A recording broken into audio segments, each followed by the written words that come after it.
Hi babe, welcome to my channel. Let's hop right into this clip on closure tutorial. We're going to be using a 6x6 HD closure from Beals Hair. It will be linked in my Amazon storefront. We're going to be using a flathead needle. Flathead so it can go through the holes of the clips a lot easier versus a rounded one. They're usually a little bit bigger. So I just did a single knot. I used nylon thread. You want to make sure that your comb is facing upward, not down. If it's down, it will not lay properly. Make sure it's upward and it's facing into the closure like this. You want to put it at least a half inch underneath of your hairline so you have that space to lay it seamlessly onto your own hairline. So align it wherever you want, and then you're going to go straight through the reinforcer with the needle. You might have to wiggle it a little bit, but I'm going to go underneath of the reinforced, and then I'm going to go into the hole of the clip, and I'm going to just loop it as normal, and I'm going to do it 3 or 4 times just to make sure I really secure it each one. Now you don't have to cut each time you go through each hole. Sometimes you can just keep going and then cut and then go to the other side. So I'm going to do it again. I'm going through the lace, and don't pull too hard. You don't want it to rip. You're just going to go through. You're going to loop it as normal, and you're going to do that 2 to 3 times each. Cut it and go to the other side. Now I loop mine, like I said, individually on each side. 1, 2, 3, cut, and then go 1, 2, 3. Now I'd use way too many combs. This closure is a 6x6, but you really only need about 7 combs. I use like 9 combs. Not too much on me. This is my first time, but that's really it, y'all. So this is my braid pattern. I did my braid straight down, so my closure had an anchor on the sides. If I went straight back, I didn't think I was going to be able to clip it properly just because how my hairline is shaped. So make sure you align it so you have it exactly where you want to sit on your forehead. You're going to take that first comb and just slide it underneath of your braid. And I'm going to show you on the underside. So I just pulled it down a little bit. You want to pull it taut, not too much where I feel like it's going to rip, but just where it fits snug on your head. And then I'm going to do the back side. Now I'm doing the back side just so that I can lay it down properly and just for a video, just to show you in the video. But I lift the back up and then I add my clip-ins. So that's it, y'all. Look, like literally that was less than like 2 minutes. I just popped it on 1, 2, and then pop it in the bag.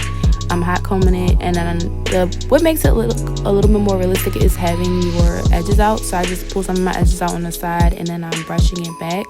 I use hairspray to lay my closure because I don't use glue.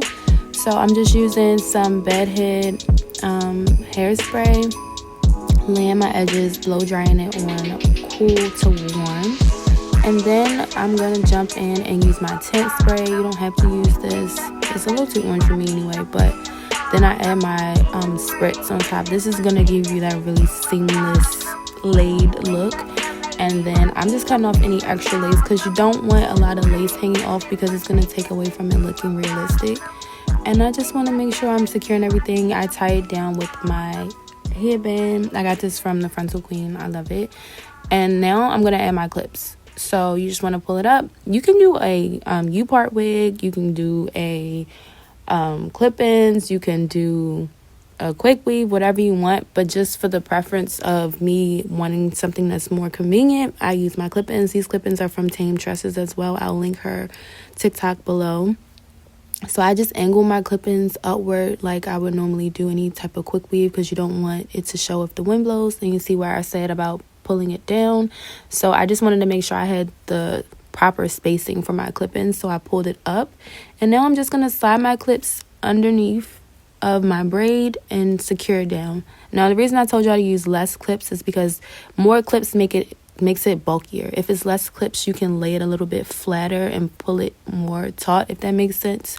So more clips just are kind of in the way. And I overplucked my closure, so that's why it looks like that. But if I didn't overpluck her, she would really eat. So you see how it just looks natural? Like my edges are blending in with my closure. And I just used some hairspray to lay my edges. And this is the final result. Like this is the quickest, easiest install. I fear this will be my summer go-to look, especially once I get me a curly closure.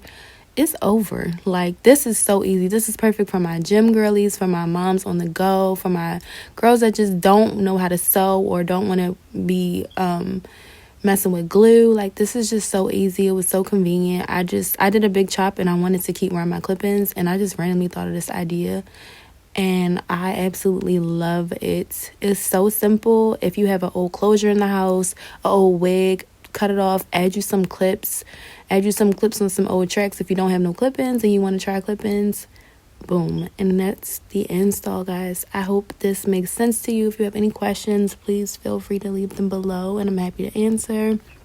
This is my first video of 2025. I'm excited. I'm so glad that you guys love this, especially on my TikTok girlies. I love y'all, my baes. So thanks for watching. Comment, like, subscribe, share. Love you. Bye.